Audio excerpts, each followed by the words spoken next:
Alright, so this is the ASUS, and I'll show you how to get into the BIOS and change the boot order. So there's two ways to do it. We're going to assume you got no Windows running. Normally you can just, in the recovery environment, go to UEFI options and you can get into BIOS. So I've got Windows 11 USB here. I'm going to boot off that.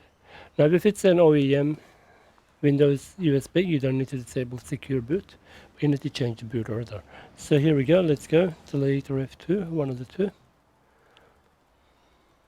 No, I missed it. Okay, let's do it again. Okay.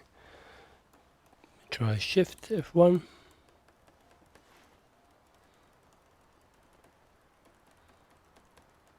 Okay, so that brings the boot menu.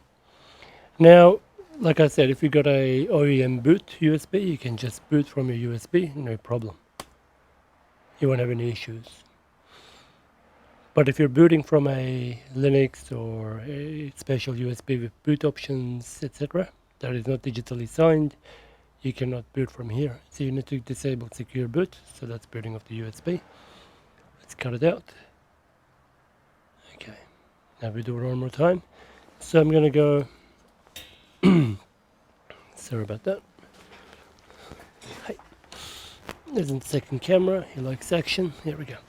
So power off, do it again, power and then the shift, escape and F1, I'm just keep tapping them. Enter setup.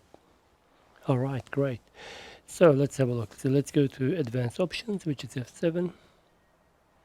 And probably on the security, secure boot. And turn that off. And save changes and exit. And if you press escape F1 again, that will bring the boot menu and you can boot into any other device.